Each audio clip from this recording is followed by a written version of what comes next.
Hello guys and hi everyone. आज मैं आप लोगों के साथ डिस्कस करने वाली हूँ मैच्योरिटी स्टेज के कैरेक्टरिस्टिक। बच्चों, मैच्योरिटी स्टेज में क्या होता है, प्रोडक्ट की सेल तो होती है but at a decreasing rate. और क्या होता है, जो प्रॉफिट है वो डिक्लाइन होना स्टार्ट हो जाता है, कंपटीशन बहुत ज़्यादा हाई हो जाता है, right. During the stage of a maturity cell continue to increase. Cell increase तो होता है but at a decreasing rate. When sales level of a profit of a bot producer and a middleman decline, the main reason is intense price competition. Competition बहुत ज़्यादा high हो जाता है.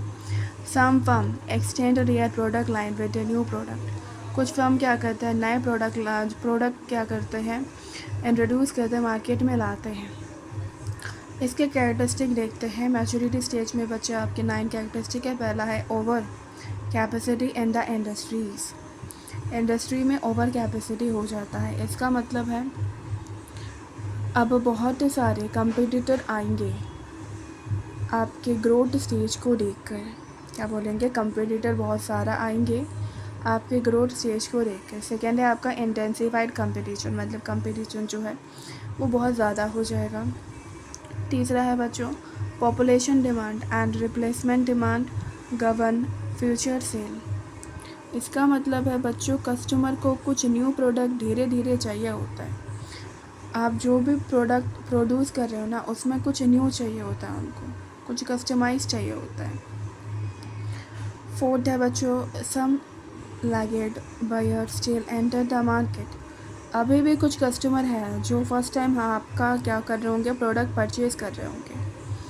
Profit क्या हो जाएगा, डिक्लाइन होना स्टार्ट हो जाएगा.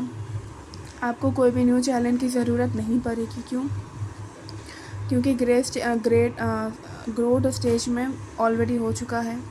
No new distribution channel to fill.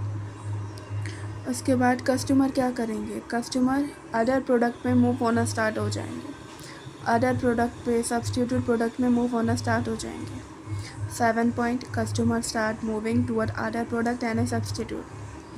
Market क्या हो जाएगा, market become very difficult. Strong marketing challenges. Market में आपको बहुत स्ट्रॉन्ग अलग अलग चैलेंजेस, डिफ़िकल्ट चैलेंजेस आपको मिलना स्टार्ट हो जाएंगे. उसके बाद high R&D budget. Research and development के ऊपर आप और ट्राई करेंगे, एक्सपेरिमेंट करने का कि whether you are doing something new. आप और भी R&D रिसर्च एंड डेवलपमेंट करोगे, जिससे कि आप न्यू प्रोडक्ट जो है वो बना सको, कुछ न्यू कर सको, जो कि आप अपने कस्टमर को दे सको. उसके बाद हम देखने वाले बच्चों आपका डिक्लाइनिंग स्टेज के कैरेक्टरिस्टिक. डिक्लाइनिंग स्टेज में क्या होगा, ये लास्ट स्टेज होता है आपका प्रोडक्शन लाइफ साइकिल का.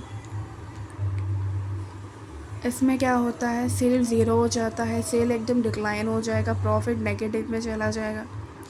देखिए, the sale of a most product form drop to zero और may remain at a low level.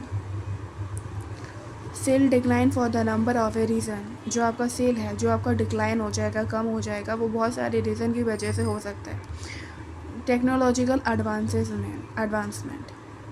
Technology change हो रही है, एडवांस हो रही है, राइट. कस्टमर का जो टेस्ट है वो चेंज हो रहा है, वो शिफ्ट हो रहा है. और भी काफ़ी सारे रीज़न हो सकते हैं जिसकी वजह से सेल क्या हो रहा है, डिक्लाइन हो रहा है. प्रॉफिट क्या हो जाएगा, डिक्लाइन होना स्टार्ट हो जाएगा, नेगेटिव होना स्टार्ट हो जाएगा. Fourth, number of organization producing the product drop. क्या हो जाएगा, ड्रॉप्ड. ओके बच्चों, एक बार हम ये भी देख लेते हैं लाइफ साइकिल के कैरेक्टरिस्टिक. मैंने जो आपको पढ़ाया था ये शॉर्टकट है, राइट. इंट्रोडक्शन फेज़ होता है, सेकंड आपका ग्रोथ फेज़, उसके बाद मैच्योरिटी फेज़, उसके बाद होता है बच्चों आपका डिक्लाइन फेज़. इंट्रोडक्शन में आपका सेल लो हो जाएगा, ग्रोथ में रैपिडली राइज करेगा, मैच्योरिटी में वो एकदम पीक पे होगा, और डिक्लाइन में डिक्लाइनिंग सेल. उसके बाद ग्रोथ पर कस्टमर.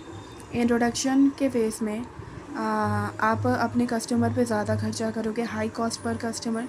ग्रोथ में वो थोड़ा एवरेज होगा, average cost per customer. Maturity और डिक्लाइन में वो एकदम लो हो जाएगा, low cost per customer, low cost per customer. Profit introduction phase में नहीं होता है, नेगेटिव. ग्रोथ में वो थोड़ा बढ़ रहा होता है, राइजिंग प्रॉफिट. मैच्योरिटी में हाई प्रॉफिट होता है, डिक्लाइनिंग में क्या होता है, declining profit. Customer, introduction phase में जो इनोवेटिव कस्टमर होता है वही आपका प्रोडक्ट ख़रीदता है, तो आप उन्हीं पे फोकस करते हो। ग्रोथ में थोड़े कस्टमर आपको जानने लग जाने स्टार्ट हो जाते हैं। मैच्योरिटी में थोड़ा कस्टमर आपसे ख़रीदता है क्योंकि वो आपके प्रोडक्ट को जान चुका होता है, आपको जान चुका होता है। डिक्लाइनिंग में वो एकदम कम हो जाता है। कंपेटिटर, रिडक्शन फेज़ में बहुत कम होता है आपके कंपेटिटर। ग्रोथ फेज़ में थोड़ा थोड़ा ग्रो होना स्टार्ट होता है आपका कंपेटिटर। मैच्योरिटी में जो आपका नंबर ऑफ़ कंपेटिटर है वो बहुत ज़्यादा होता है, हाई होता है। डिक्लाइनिंग में जो नंबर ऑफ़ कंपेटिटर है वो एकदम ना के बराबर हो जाता है। ओके बच्चों, आज के लिए इतना ही था। Thank you so much.